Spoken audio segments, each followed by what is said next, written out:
O que está acontecendo no Brasil é algo realmente histórico.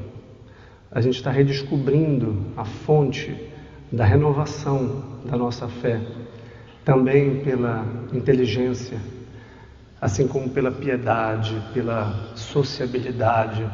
Estar nessa igreja de Santo Alexandre, como o Mateus mencionou no começo, que é um centro de conhecimento, de cultura, de piedade, histórico, nos lembra as nossas raízes. E a igreja tem raízes muito profundas, muito fecundas, de modo que participar desse evento para mim é um dever, uma obrigação. Fico muito alegre. Lembrava que o Lucas tinha sido meu aluno na primeira turma que eu dei na UNAMA, em 2013, quando voltei a Belém. Já se vai mais de 10 anos, né? Já se vão mais de 10 anos. E é bonito pensar que a gente lança sementes e depois colhe os frutos. E certamente essa iniciativa do Studium, do Mateus e do Ney, que são irmãos do Lucas, é muito próspera, é muito alvissareira.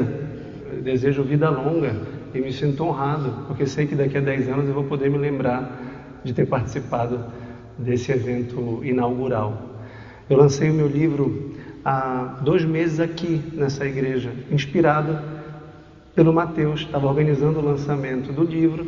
Quando ele me disse que seria o evento aqui, eu decidi imitá-lo no meu lançamento.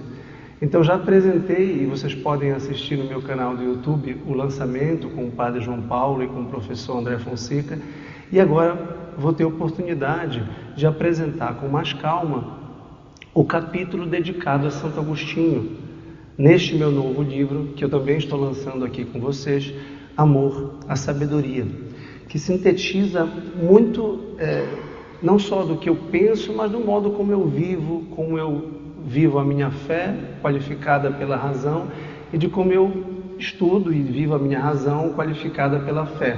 Então, eu vivo entre a igreja e a universidade, entre a fé e a razão, há muito tempo. E Deus me pede também que eu escreva tudo isso, como pediu a Santo Agostinho, como pediu a São Paulo ou a São João.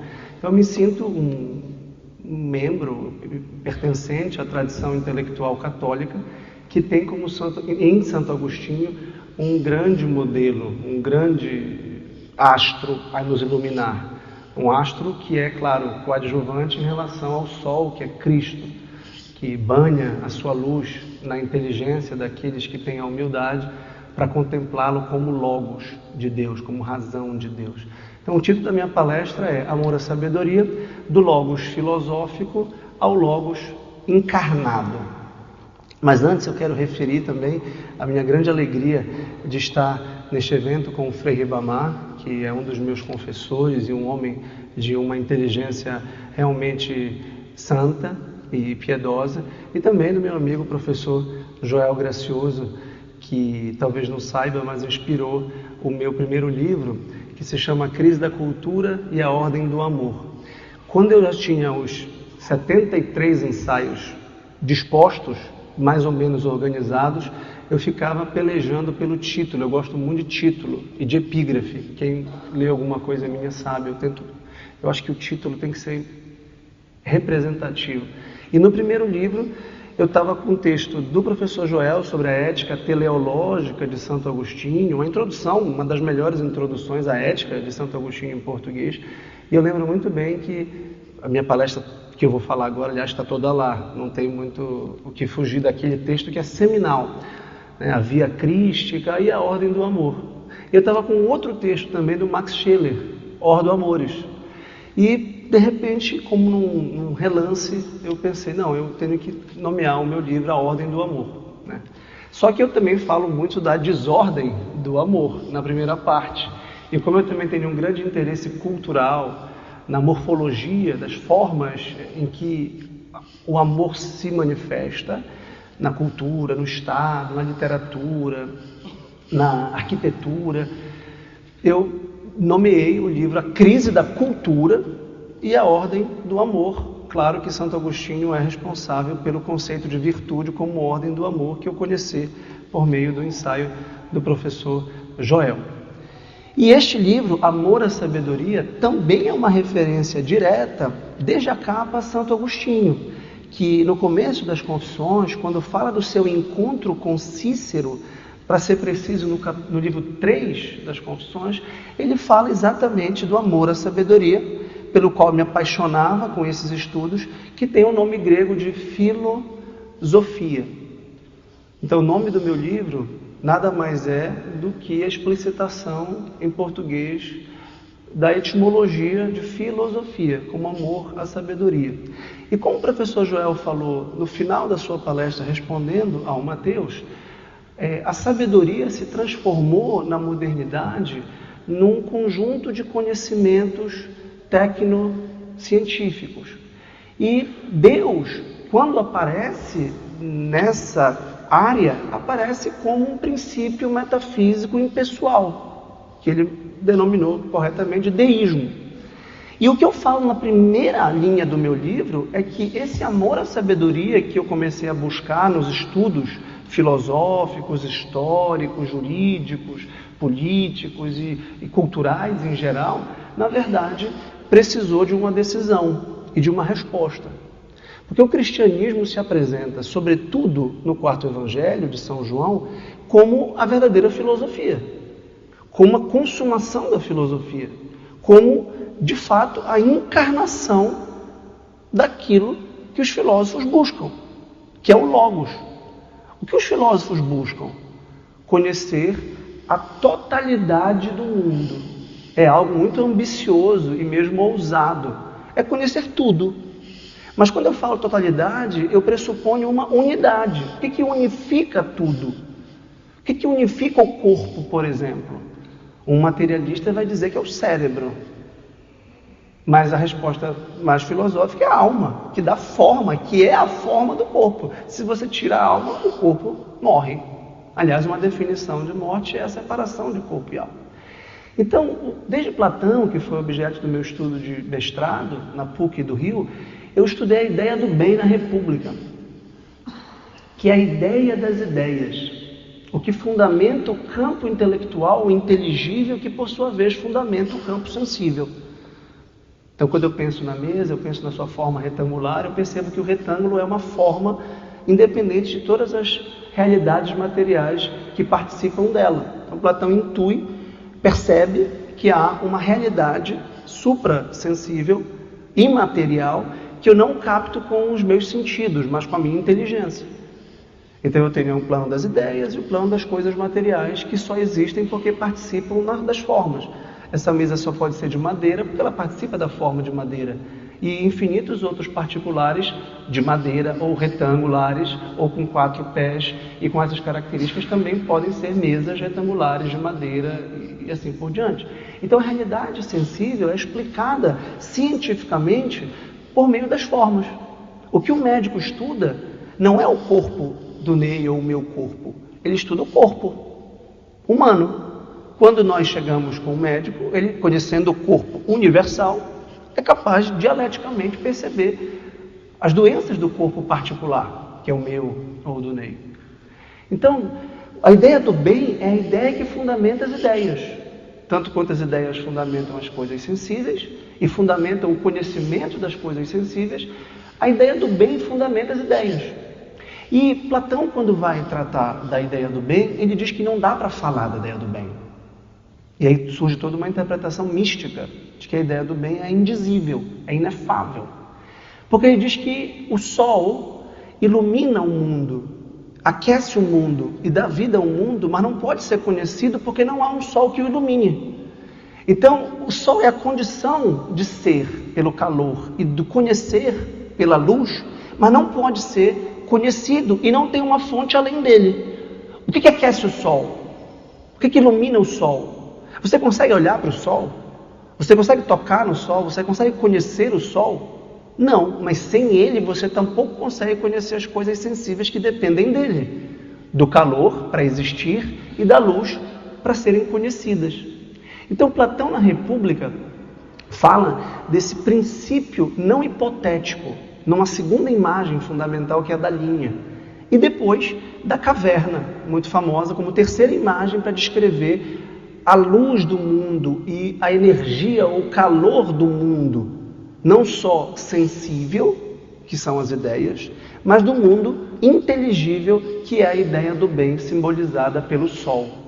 E para chegar ao sol, Platão descreve Sócrates como na verdade ele não fala que é Sócrates, porque Sócrates que está narrando na República, um prisioneiro que se liberta subitamente dos agrilhões nos pulsos, nos tornozelos e nos pescoços e consegue se livrar desse fundo da caverna, como se fosse o fundo da igreja, e perceber que a caverna tem uma saída. Então, na filosofia, há uma dimensão ascética de conversão. A palavra metanoia, que nós cristãos conhecemos na teologia, como uma conversão, aparece na República de Platão, no capítulo 7. E Santo Agostinho tem duas grandes conversões, que intitulam a minha palestra: a conversão intelectual, que depende da conversão moral, e a conversão espiritual. A primeira é ao logos filosófico, a primeira é do corpo à alma, e a segunda é da alma ao espírito, para explorar uma compreensão triádica que São Paulo aos Tessalonicenses, na primeira carta, permite. Quando ele diz: eu vos saúdo em corpo, alma e espírito. Depois, se vocês quiserem, eu posso aprofundar o modelo dual e triádico do cristianismo, que, adianto, não é dualista. Porque o dualismo é uma heresia, a heresia gnóstica, que opõe corpo e alma. E que nega, portanto, a encarnação, ou nega, portanto, o sacramento do matrimônio, que é realizado no corpo, no ato conjugal, e nega também o sacramento da Eucaristia, que é carnal, que é o pão. E a lógica da segunda encarnação vai ser a impossibilidade filosófica desse logos, desse sol, se fazer carne. E mais ainda, ser crucificado. E mais ainda, ser transubstanciado em pão. Isso não cabe na nossa cabeça filosófica, isso é fé. O pão eucarístico ou a cruz de Cristo. Mas sem isso você não entende o sol. Sem um pedacinho de pão você não entende o sol. O que é um paradoxo, obviamente. Um pedacinho de pão que é, pelos olhos da fé, o corpo, sangue, alma e divindade de nosso Senhor Jesus Cristo. Para nossa salvação. Então esse é o panorama da minha palestra. Santo Agostinho pode ser compreendido como alguém que ama. Eu começo com uma citação. Eu vou citar o meu livro, porque a minha palestra, eu fico feliz de poder dizer, está de algum modo escrita, e vocês podem, eu não vou ler, porque não é uma lecture, não é uma conferência, e também não me agrada ficar lendo, mas eu vou citar algumas passagens que estão transcritas no meu livro, além das confissões e da própria Sagrada Escritura, que são, obviamente, as minhas duas bases. Mas eu queria começar com uma citação de Agostinho como o filósofo do amor. Santo Agostinho é um ser que ama e que vivia do amor. E o Daniel Hobbes, que é um historiador da igreja, muito fino ao perfil intelectual dos autores que ele descreve, como São Paulo, que é objeto do capítulo 2 do primeiro volume da sua história monumental da igreja, em 10 volumes, a igreja dos tempos dos mártires e dos apóstolos.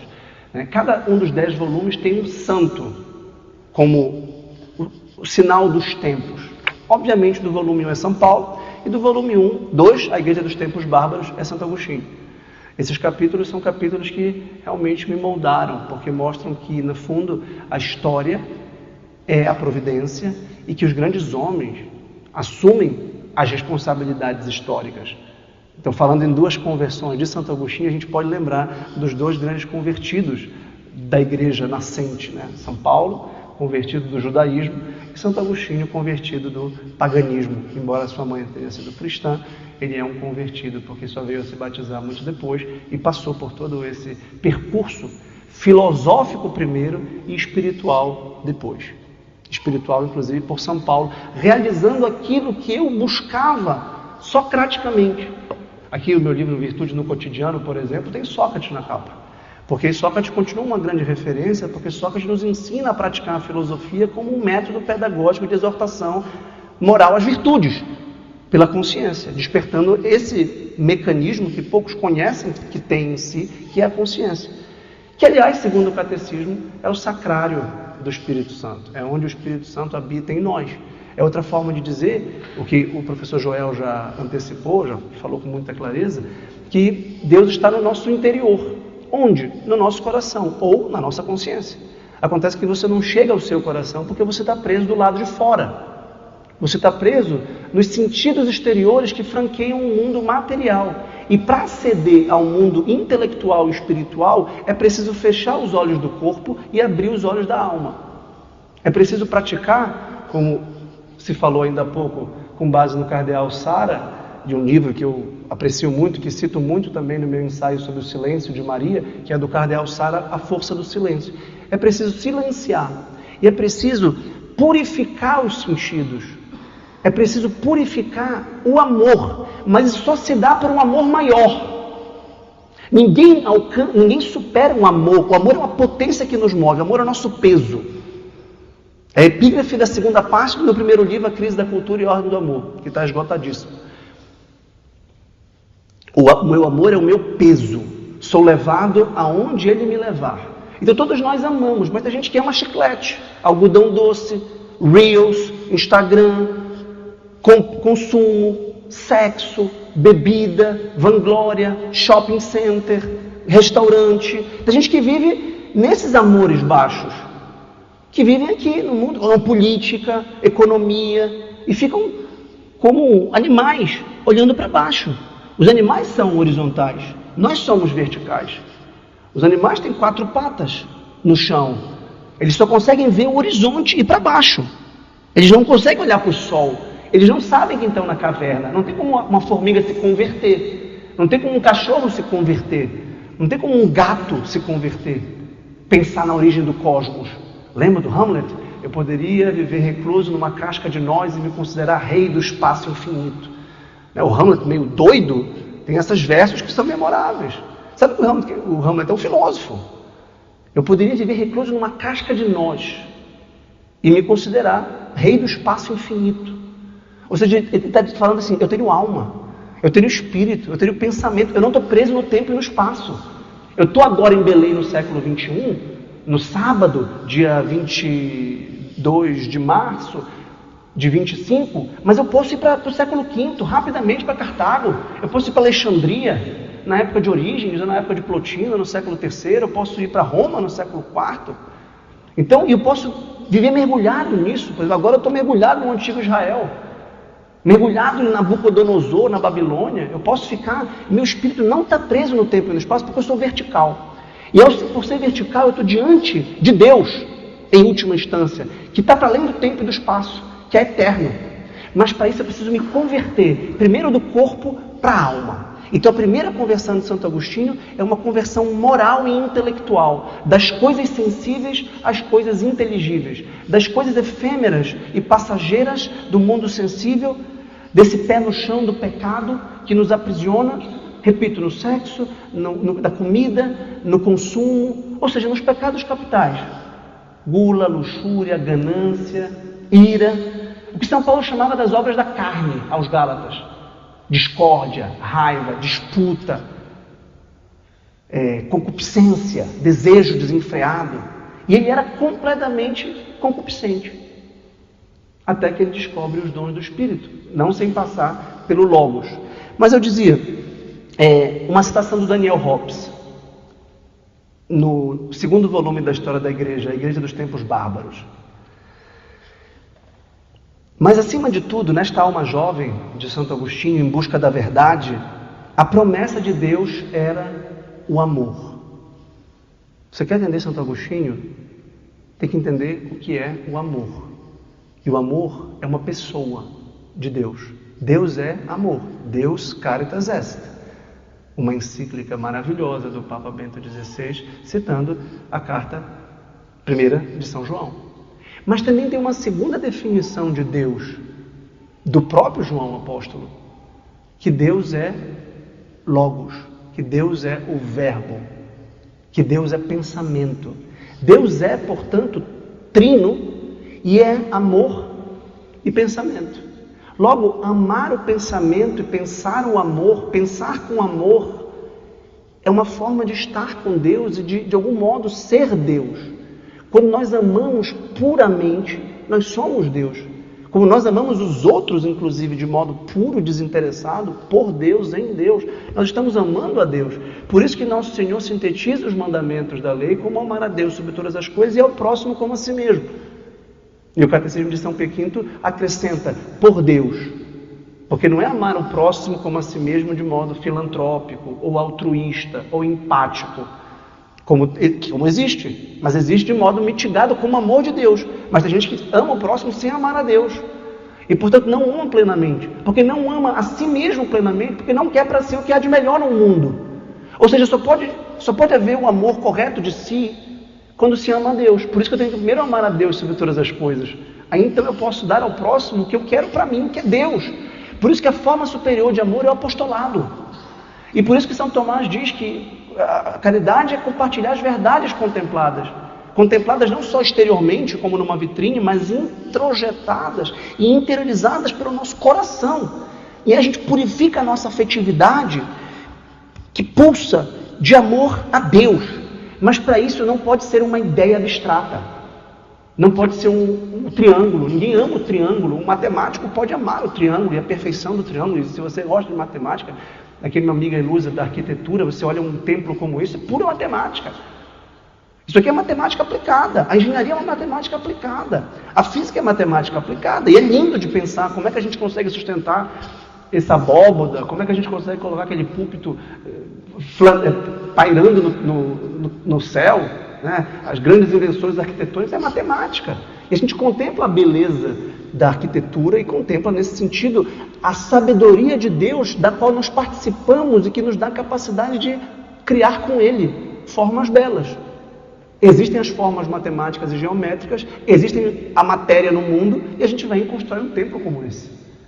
Pela matemática e pela madeira, pelas formas todas que eu desconheço, que são várias, e misturo e componho um templo como esse. Então, ao longo das comoventes páginas, diz Daniel Hobbes, em que mais tarde o santo contará as suas experiências juvenis, há uma frase cuja riqueza não se pode exagerar e que resume toda a sua vida. Eu amava amar. Eu amava amar. Aquele que pelo conjunto do seu pensamento merecerá ser chamado o doutor do amor, aquele cuja mensagem a posteridade resumirá na célebre fórmula ama e faz o que quiseres, trazia dentro de si, desde o seu nascimento, o sentido deste poder inesgotável, desta remissão, sempre na expectativa que um dia levou uma pecadora a cobrir-se de lágrimas e cujo penhor eterno é a cruz. O penhor eterno deste amor é a cruz. Aos 20 anos, bem podia ele tentar descobrir os sinais desse amor no mistério carnal da mulher. No mistério carnal da mulher. Ou no esplendor do mundo. Ou ainda em belas, mas perecíveis amizades. Mulher, mundo, amizade. São todas coisas boas, amáveis, profundamente amáveis, mas que sem Deus tendem a substituí-lo e a impedi-lo. Se tornam ídolos. Se não são amados em Deus, por Deus, com Deus. O amor humano, se não for sacramentado no matrimônio, tende à desordem, tende ao egoísmo, tende à usura, tende à luxúria, tende às condições parciais. O amor humano é divinizado pelo sacramento e por isso é elevado à ordem da graça. E aí é sublime, com toda a sua beleza, inclusive carnal. Um outro amor o espiava, um amor que estava prestes a abrigá-lo sob as suas asas quando chegasse o dia, quando a experiência da vida o tivesse despido e desprendido totalmente de si. O amor é um êxtase, é uma saída de si, é uma entrega do próprio coração. É uma preocupação total com o amado. É uma doação da própria vida pelo amado. Por isso nosso Senhor disse: ninguém tem amor maior do que aquele que dá a vida pelo seu amigo. E por isso, quando Santo Agostinho encontrou em Cristo e na cruz de Cristo, desde o mistério da encarnação, que eu vou falar já já, que a condição de subida é o rebaixamento. Por isso que a humildade é a glória. Mas isso é o final da minha palestra. O motivo da encarnação é o amor que quer nos salvar, que quer nos dar a vida divina, que quer nos dar a vida eterna, que quer saciar sem saciar o nosso amor. Repito, saciar sem saciar o nosso amor, porque você não vai ficar quieto. Santo Agostinho não é quietista. E o professor João acabou de dizer, quando você encontra Deus, você não fica em paz no sentido quietista, você não para. Ao contrário, você pacifica, apazigua, mas ama ainda mais. Ama com mais ardor, com mais fervor. Por isso os grandes místicos, como São Bernardo de Claraval, como São João da Cruz, nos últimos estágios da mística, vão ler o Cântico dos Cânticos, que é um poema erótico, porque não conseguem mais representar o seu amor espiritual, pleno por Deus, a não ser como comunhão plena de corpo e alma, usando, portanto, a leitura alegórica do poema erótico, que é o Cântico dos Cânticos. Porque se sentem esposa, porque se sentem unidos plenamente aos seus maridos e querem cantar. O que faz o apaixonado? Canta. Quem ama, canta, diz Santo Agostinho. Esse é o livro do Joseph Pieper, que eu também tive a honra de prefaciar e que está no meu livro Amor à Sabedoria. Quem ama, canta. Quem ama, não fala. Porque o amor não cabe nas palavras prosaicas. Se eu falo, me passa água, tudo bem, dá para passar água pedindo por favor. Agora não dá para falar, eu te amo, licença, eu te amo, tá? Não, eu preciso encontrar uma poesia.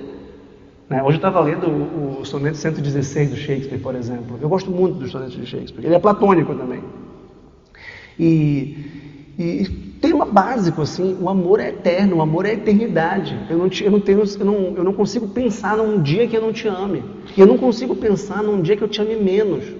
E o amor ou sobe ou desce, ele não estaciona. Ou seja, ou a gente vai amando cada vez mais, e purificando e convertendo esse amor, ou a gente não ama suficientemente. O que é o consumismo? Eu compro hoje e se torna obsoleto, e se torna desgastado. Amanhã eu tenho que comprar de novo. Eu tenho um iPhone 13, eu tenho 14, ano que vem vai ter o 16. Eu preciso do novo iPhone. Eu preciso trocar de carro. Eu preciso de uma... Vamos ao shopping. Alimentação. Eu preciso comer hoje, preciso comer amanhã, preciso comer amanhã. O que é a gula? É você endeusar o estômago, de São Paulo na 1 Coríntios. Há uns que fazem do estômago um Deus. Por quê? Porque o servem. Porque se dedicam ao estômago, porque vão comprar comida cara, porque vão ao restaurante. E eu preciso desse vinho, e eu preciso desse uísque, e eu preciso dessa entrada, e eu preciso disso. E de fato, o goloso, no sentido próprio, ele tem que servir um Deus. O luxurioso, ele precisa servir o desejo carnal. Ele precisa de prostitutas, ele precisa de amantes, ele precisa de imagens, ele precisa de pornografia, ele precisa de fato, gera um vício cada vez mais difícil de suprir. Ele precisa do novo, da novidade. Não, então ele vai numa espiral, porque ele idolatra o prazer carnal e o serve. A mesma coisa o vaidoso. Eu tenho 100 mil seguidores, eu preciso ter 1 milhão. Não, mas ele tem 2 milhões. E eu já tive com grandes influências na mesa, todos mais de 1 milhão de seguidores. Esse 1 milhão de seguidores é uma coisa que parece um pouco abstrata para a maioria de nós que não somos influência desse nível. Eles falam assim, mas o fulano tem 16 milhões. Eu tenho só 8 milhões. E eu olhava assim, caramba, será que ele está falando sério? Ele está preocupado com isso? E o outro tem 2 milhões. Quando eu cheguei a 1 milhão, eu olhava assim, cara, ele está levando a sério quantos seguidores ele tem. Ele realmente se preocupa. Eu via vaidade, eu via vanglória assim de... mas tirando por mês, quando eu cheguei a 1 milhão, cara, só precisa de uma pessoa, só interessa a opinião de uma pessoa, que é Cristo. E se você não estiver conduzindo esses milhões de seguidores a Cristo, o que você está fazendo é esterco. É esterco, é lixo, é fezes. não serve para nada. O que não levar a Cristo, o que não for com Cristo, não é nada, porque perece. E foi isso que Santo Agostinho percebeu nessas paixões carnais. Eu tenho até 8h30, né? Isso. Nessas paixões carnais que o satisfaziam, o saciavam e depois se renovavam com uma loucura de querer sempre mais, mas não aquieta, não apacenta, não acalenta, não apazigua. Ao contrário, dispersa, dissipa, enlouquece, nos torna como animais nos cios, né? Porque aquele seguidor, aquele influencer que chegar a 10 milhões, ele vai querer 12 milhões. E quando ele chegar a 15 milhões, ele vai querer 20 milhões. Se ele estiver preocupado com seguidores, ele nunca estará, até que ele tiver os 7 bilhões de pessoas da face da Terra. Que é uma loucura como a de Hitler, que dizia, primeiro a gente vai conquistar a Europa, depois a gente vai conquistar o mundo. Essa mentalidade é doentia. Porque o desejo de ter seguidor, o desejo de ter prazer, eu quero uma mulher, eu quero 2 mulheres, eu quero 3 mulheres, eu quero aquela mulher, aquela. Eu quero... Dom Juan diz que é capaz de conquistar qualquer mulher. Mas que ele não ama nenhuma mulher. Ele ama ser amado, ele ama cativá-las, ele ama conquistá-las. Tanto que no mito do Dom Juan mesmo, o prazer dele não é estar com as mulheres, é conquistá-las. Porque o que ele quer é o poder de cativá-las, é o charme, é a capacidade de ter seguidores, só que para a cama, ou para o consumo, ou para o poder. É o mesmo mecanismo da concupiscência da carne, concupiscência dos olhos e soberba da vida. Então eu queria ler um trecho sobre essa perversão dos sentidos que Santo Agostinho descreve nas Confissões.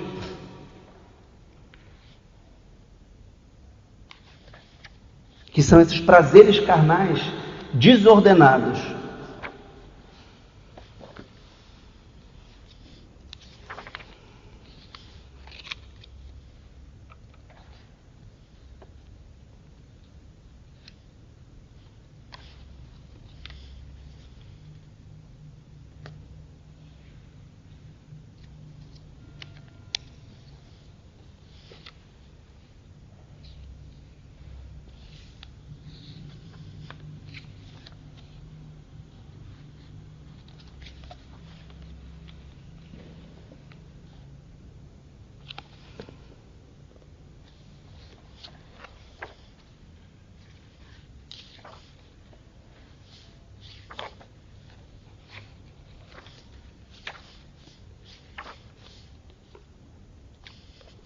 Achei.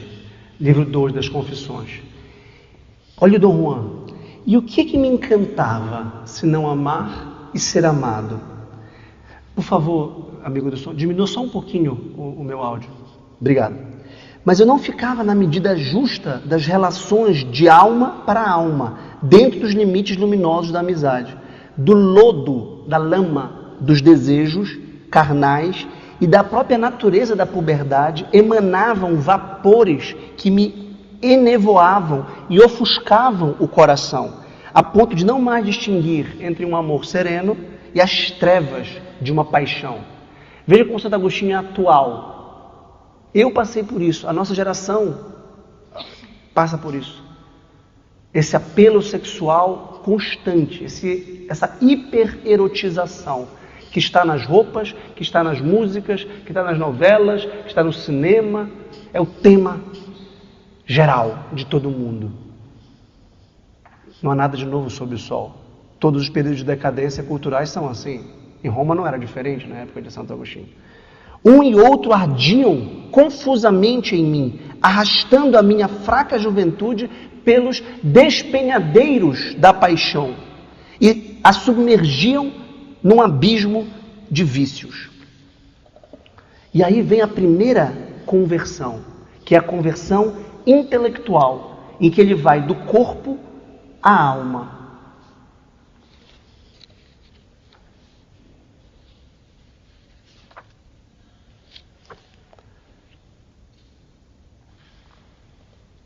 Instigado por esses escritos, eu estou no livro 7º da Confissão, em que ele narra a sua conversão, primeiro filosófica, depois espiritual.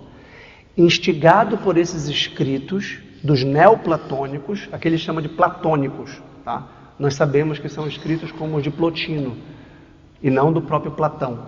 A retornar a mim mesmo, entrei no íntimo do meu coração sob tua guia, e o consegui, porque tu te fizeste meu auxílio. Aqui tem 2 pontos importantes. Entrar em si é descobrir a alma, é descobrir a consciência. É o que no Fédon Platão chama aprender a morrer. É aprender a pensar com a alma separadamente do corpo. Porque o corpo nos mostra imagens fugazes. E o próprio corpo é transitório. Então a efemeridade e a relatividade do conhecimento sensível do corpo. Este copo para mim parece de um jeito hoje e amanhã parece de outro. Hoje ele pode parecer caro, amanhã ele pode parecer barato, depende da minha conta. Você pode conviver com uma pessoa para quem R$10 é muito caro, que não tem como quebrar esse copo. E você pode conhecer uma pessoa para quem R$10 não é absolutamente nada, é menos de 1 centavo. Então, quebrar um copo, né? Então depende do bolso. E tem mais, esse copo para mim é diferente do que é para você, porque ele parece diferente para mim. Talvez esse copo para mim esteja imbuído de memórias, de lembranças, como essa igreja onde eu casei. Como essa igreja onde eu assisti um workshop de canto gregoriano com o grande padre Fabrício Meroni. Nesta igreja onde eu lancei o meu 5º livro. Então, tudo é relativo nesse campo subjetivo e material, que depende do tempo e do espaço. Mas na alma não. Um triângulo é sempre um triângulo. O fogo que queima aqui, queima na Pérsia, dizia Heráclito de Éfeso. O fogo é um princípio de luz e calor, onde quer que esteja. Então, Santo Agostinho precisa encontrar a alma, mas ele percebe que esse movimento já é auxiliado pelo Espírito Santo de Deus que age em nós. Porque tanto a biografia pessoal de cada um de nós, como a história dos povos e das nações, são a poesia de Deus. São escritas por Deus. A providência está por trás. Além das confissões que narram a sua biografia, Santo Agostinho escreveu pelo menos mais 2 grandes tratados, o De Trinitate e a Cidade de Deus. Eu também colocaria nesse mesmo nível, o professor Joel, que me diga o que pensa depois, os comentários sobre os salmos, que são monumentais. Comentar os 150 salmos é um negócio realmente de fôlego, tem que apertar o cinto, assim. Tem que ter um airbag na frente, porque é incrível o que ele faz com os salmos. Né? Os salmos nunca mais foram os mesmos depois que os li comentados por Santo Agostinho, que, aliás, é o responsável. Na liturgia a gente tem os salmos todos os dias entre o Antigo e o Novo Testamento, porque Santo Agostinho disse que os salmos são a maior revelação de Cristo no Antigo Testamento. E, portanto, eles são a ponte intermediária entre o Antigo e o Novo Testamento. Por isso que a gente valoriza tanto os salmos, que depois os monges beneditinos, aqui em homenagem ao abade que está conosco, passaram a cantar todos os dias na liturgia. Né? Então os salmos se tornaram o nosso canto fundamental, o canto cristão de louvor, de penitência, de glorificação. E por isso que os salmos permeiam toda a obra de Santo Agostinho. Ele quase não consegue não citar um salmo. É como se os salmos fossem o refrão dele a cada linha. Ele está mencionando um salmo, que são as obras mais citadas depois do Antigo Testamento, depois dos Evangelhos e das cartas. Entrei e com os olhos da alma, acima destes olhos e acima da minha própria inteligência, vi uma luz imutável, que é o sol, dentro de mim, com os olhos da alma, com os olhos do corpo fechados. Isso aqui é o tema platônico da metanoia, do logos filosófico. E aí vocês podem perguntar, o que é esse logos filosófico? O que é essa luz? No livro da Sabedoria, que foi escrito em grego, em Alexandria, esta mesma cidade, exatamente, só que 3 séculos antes de Cristo, e não 3 séculos depois de Cristo, quando ela se tornou uma grande capital intelectual do cristianismo, por causa da escola de Orígenes, a escola de Alexandria, que junto com a escola de Antioquia, era a grande escola de teologia da antiguidade, né? Já tinha uma efervescência intelectual enorme de língua grega. E nós temos um livro deuterocanônico, escrito em grego, extraordinário, profundamente filosófico, o livro da Sabedoria. Olha o nome, Sabedoria. E se a gente abre o livro da Sabedoria, que é o livro com o qual eu epigrafo a introdução do meu livro Amor à Sabedoria, no capítulo 7, a gente lê o seguinte. A sabedoria é, capítulo 6, final, radiante, não fenece, facilmente é contemplada por aqueles que a amam. Eu lembro quando eu estava estudando, eu já tinha Platão bastante assimilado, estudado, tinha lido de trás para frente, de cabo a rabo. E eu fui ler isso aqui, eu falei, caramba, isso aqui é Platão. Eu estou lendo da Bíblia, eu estou lendo Platão. Porque, olha, ele está dizendo que a sabedoria é radiante. Platão disse isso. Ela não fenece. Platão disse isso. E para ver, só dá para conhecê-la amando-a. Depois, quando eu fui ler Santo Agostinho, que batiza Platão, que faz a união entre a filosofia e a teologia, por assim dizer, ou a fé e a razão, esse texto é central. Seu princípio é o desejo autêntico de instrução. O desejo autêntico é o afã da instrução, é o amor. O amor é a observância de suas leis. O respeito das leis é a garantia de incorruptibilidade. A incorruptibilidade aproxima de Deus, que é incorruptível. O resto tudo é corruptível, se corrompe, morre, fenece, escurece, apaga, adoece. Agora, como é que Deus vai assumir a nossa humanidade e vai morrer na cruz para nos salvar, para nos resgatar e redimir e nos divinizar, como diz São Pedro, e nos levar para a ordem da graça, para o paraíso? Não é para o Éden, não é para o paraíso terrestre, não é para aquele campo bucólico de Virgílio, como no paraíso terrestre, no topo do purgatório de Dante, que são os prazeres deste mundo, com vinho, com um vento, com um rio, com aquela lagoa azul, que a gente tem aquela imagem de uma ilha caribenha, da Guiana, da Polinésia Francesa. Não é isso, é muito melhor. E o que há aqui de mais parecido com lá é a música. É a música. No paraíso, segundo Dante, só há duas coisas: música e silêncio. No inferno não há jamais nem música nem silêncio. Só ruído, cacofonia.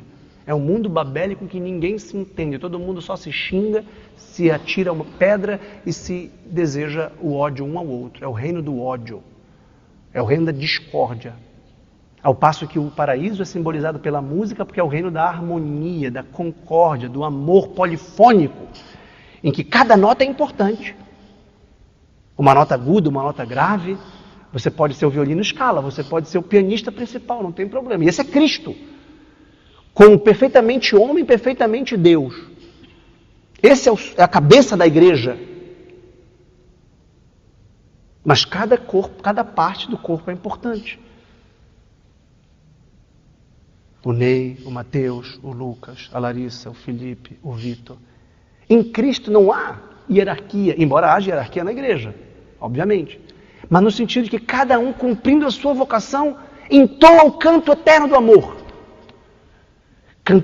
Cantarei eternamente o amor. E é isso que Santo Agostinho descobre na sua segunda conversão, com a qual eu concluo a minha palestra.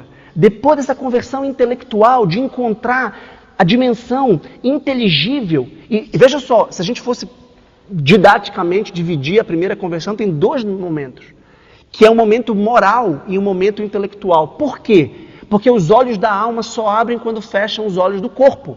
Você só consegue contemplar filosoficamente a ideia do bem, só consegue sair da caverna quando você para de viver assediado pelos prazeres sensíveis e servindo aos prazeres sensíveis.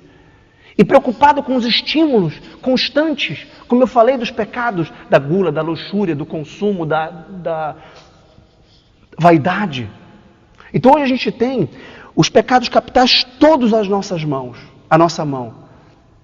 Aliás, na nossa mão. A gente tem o iFood na nossa mão, a gente tem a pornografia na nossa mão, a gente tem consumo Amazon na nossa mão, literalmente. A gente tem a vaidade das redes sociais na nossa mão. Então a gente pode comprar, a gente pode pecar de todas as formas. Ter vaidade é muito fácil, ter inveja é muito fácil. A rede social é baseada em vaidade e inveja. Vaidade dos que querem ser vistos, inveja dos que veem. Simples. O consumo é todo baseado em inveja. Eu quero ter aquele carro, eu quero ter aquele livro, eu quero ter isto, eu quero ter esse terno bonito onde tu compraste. E olha que mulher bonita. E se você olhar para a mulher bonita, você vai desejar. Lembra de Eva? Olhou, achou bonita, desejou e tomou. Depois a gente lê no livro dos reis, Acã, no segundo livro dos reis, Acã viu o espólio que foi anatematizado por Deus. E Deus mandou extirpar tudo. Ele olhou, desejou e tomou. Por isso que Cristo fala, guarda a vista, não olha. Se tu olhaste, já cometeste o pecado. Porque Cristo já está no nível do coração. Não é só cometer o adultério, ouviste que vos foi dito, não cometereis adultério. Eu, porém, vos digo, se olhardes com olhares cobiçosos a mulher, já cometeste adultério com ela, onde? No teu coração. Então ninguém chega ao coração sem purificar o primeiro amor, que é um amor concupiscente, de cupidez, como disse o professor Joel. É preciso ordenar um amor, purificá-lo, não neutralizá-lo. Essa pulsão, por isso Santo Agostinho é tão lido pelos psicanalistas, que falam de uma canalização, de uma sublimação.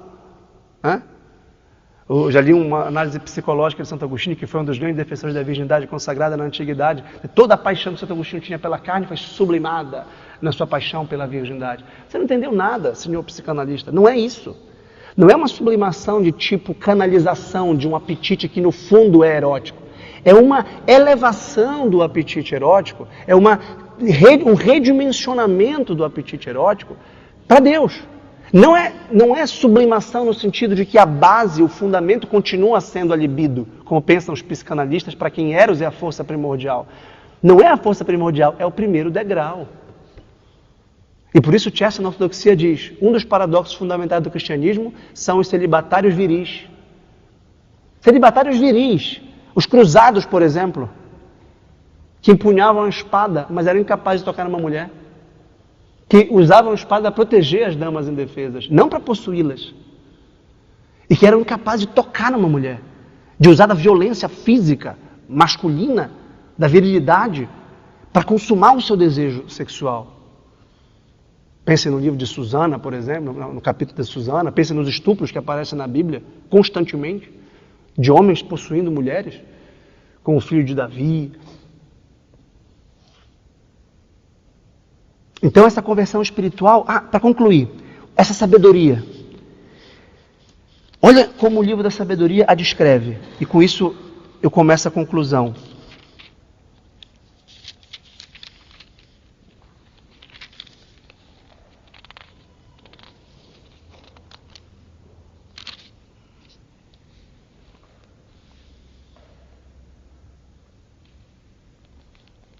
Nela, na sabedoria, olha o logos filosófico, prestem bem atenção nisso, é central na minha palestra. Olha o logos filosófico, não vou falar de Cristo aqui, eu vou falar do logos. Logos de Deus, a sabedoria filosófica que permeia o mundo, dando ser e inteligibilidade às coisas. Nela há um espírito inteligente. Esta foi a leitura do meu casamento nesta igreja, dia 7 de julho de 2012, lida pelo meu mestre e compadre Sandro Alex, que é compadre da minha filha Isabel, que está no céu já. Ele leu bem aqui.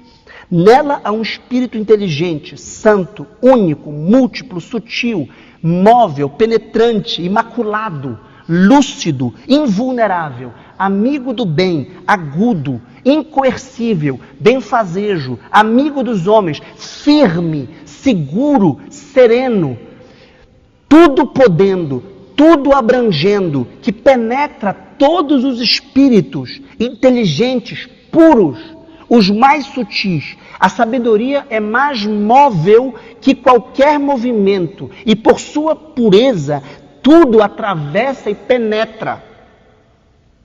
Ela, a sabedoria, é o eflúvio de Deus, do poder de Deus, uma emanação puríssima da glória do Onipotente. Pelo que nada de impuro nela se introduz. Nada de impuro nela se introduz. Um pecador não a alcança. Não tem os óculos limpos. Óculos são olhos. Tem escamas nos olhos. Por isso que Nosso Senhor, parafraseando os grandes profetas, dizia: quem tiver olhos para ver, veja. Quem tiver ouvidos para ouvir, ouça. Mas professor, eu não sou surdo nem sou cego. Claro que é surdo e cego. O pecado enceguece, o pecado ensurdece. O pecado são as escamas nos seus olhos. Pois ela, a sabedoria, é o reflexo da luz eterna, luz eterna. Eflúvio, vento, né? Como Nosso Senhor disse a Nicodemos, o vento sopra onde quer, a gente não sabe onde ele vem, para onde ele vai. É uma imagem extraordinária do Espírito. É invisível, mas move tudo. Se não fosse o ar, a gente não vê o ar, mas sem ele a gente morre.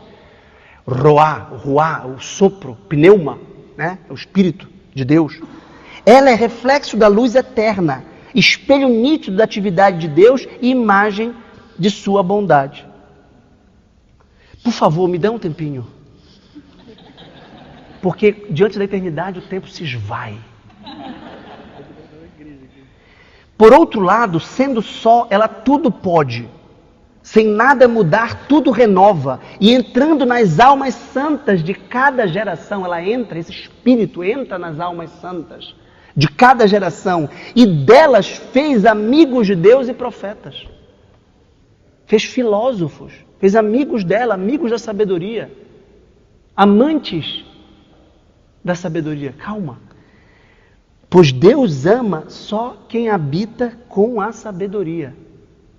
Presta bem atenção. Só quem habita com a sabedoria. A sabedoria habitou entre nós. Tabernaculizou entre nós. Armou uma tenda entre nós. Habitou entre nós. Se fez carne. E sabe o que é a tenda? É o lugar onde os noivos habitam. Coabitam. Ele é o esposo. Essa sabedoria se fez carne e habitou entre nós. Então Santo Agostinho pega Sabedoria 7, 6 e 7, que é esse texto, está nas Confissões, e no meu livro estão as citações, vocês não precisam tomar nota. E lê o prólogo de João que diz, esta sabedoria, no princípio era o verbo, o Logos, a sabedoria. E o verbo estava com Deus e o verbo era Deus. E o verbo era a luz que resplandecia nas trevas, mas as trevas não o reconheceram. E o verbo se fez carne. E a gente se ajoelha nesse momento. E habitou entre nós. Para quê? Para nos esposar. Por amor.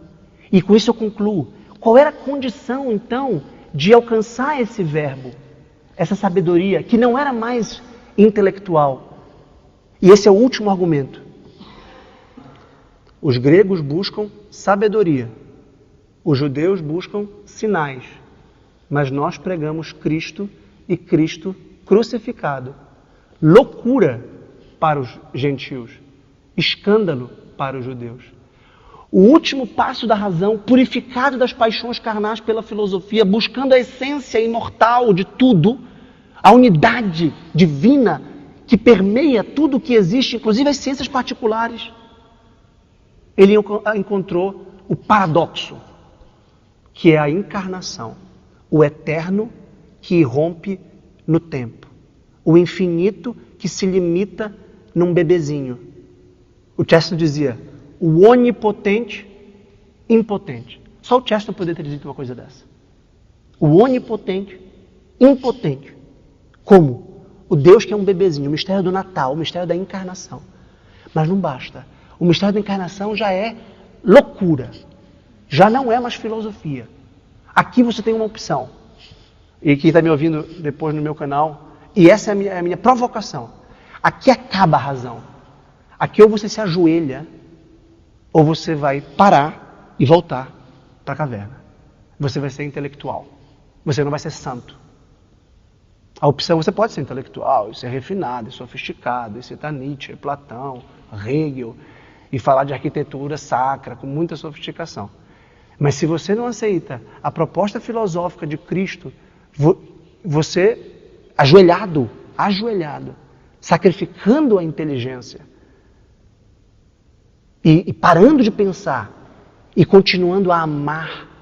E aí vem o mistério, porque só quem crê compreende. Aqui, se você vem, Santo Agostinho veio da razão para a fé, mas tem um movimento que vai da fé para a razão num círculo virtuoso. Quanto mais eu amo, mais eu conheço. Quanto mais eu conheço, mais eu amo.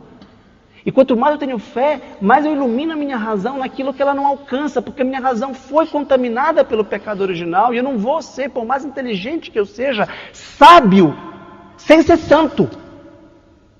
Então a condição da sabedoria é a santidade. E Santo Agostinho percebeu isso com São Paulo. Enquanto eu não parar de pecar, eu não vou entender Cristo. E tem mais, eu preciso de humildade. Para subir, é preciso descer. Como Cristo subiu? Com a cruz. Cristo tem 2 discursos elevados. Os 2 maiores discursos de Nosso Senhor.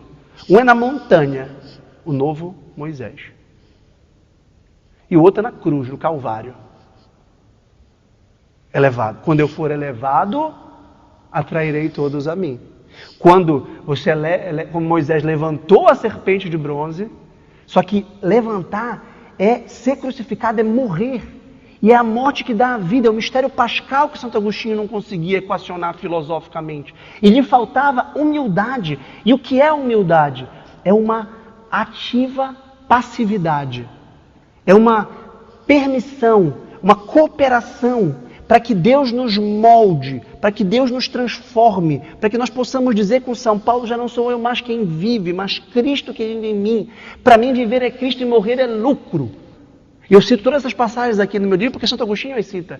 Nesse momento há uma segunda grande conversão que não é mais intelectual, mas espiritual e não menos apaixonada e não menos pautada no coração.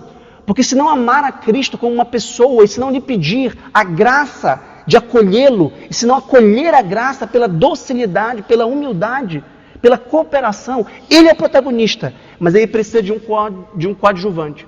Por isso que Santo Agostinho diz, o Deus que te criou sem ti, não vai te salvar sem ti. A salvação é gratuita, é graça, só que é uma graça em que Deus quer uma esposa, que ninguém casa obrigado. Eu não posso falar, casa comigo. Você está obrigado a casar comigo. Tem mais. Não, pode até casar, mas me ama. Você é obrigado a me amar. Às vezes o pai, diante do filho, fala assim, você deveria me amar. O filho, tem que conquistar o filho. Tem que ser amigo do filho, tem que ouvi-lo, tem que participar, tem que estar com ele. Portanto, a vida intelectual se consuma na vida espiritual. São José Maria Escrivá, eu não posso dar uma palestra sem citá-lo, porque a boca fala do que é bom do coração, dizia, as sementes da doutrina, as sementes do teu apostolado da doutrina só serão capazes de se tornarem incólumes aos micróbios que a conspurcam se fores piedoso. Tem micróbios. E o principal micróbio da inteligência é a vaidade.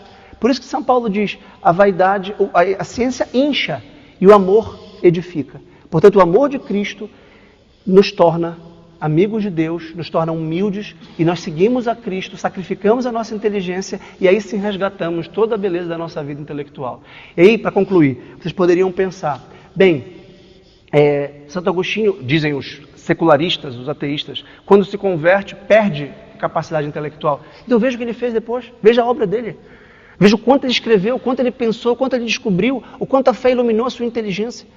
Portanto, a vida intelectual sem vida espiritual é estéril, ou no mínimo reducionista e fragmentada. Muito obrigado.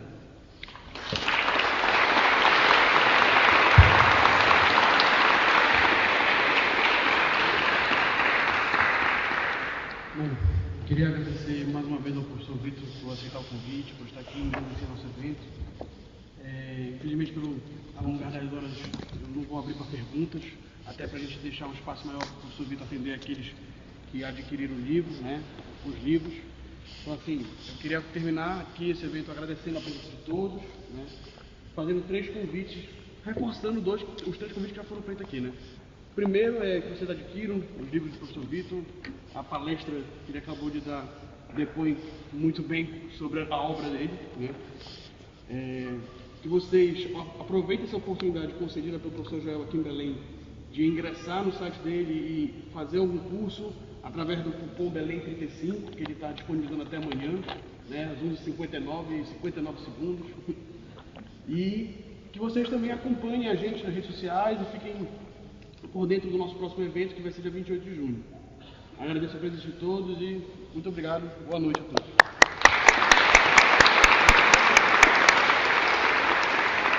Eu vou ficar aqui na mesa para quem quiser autógrafos, fotos ou perguntas pessoais. Muito obrigado. Perdão. Você pode escolher um número de 1 a 110? Escolher um número de 1 a 110. Não tenho dúvida. 33. Alguém está com 33 aí? Ninguém com 33? Você vai escolher. Então eu escolho o número 3. Alguém com o número 3?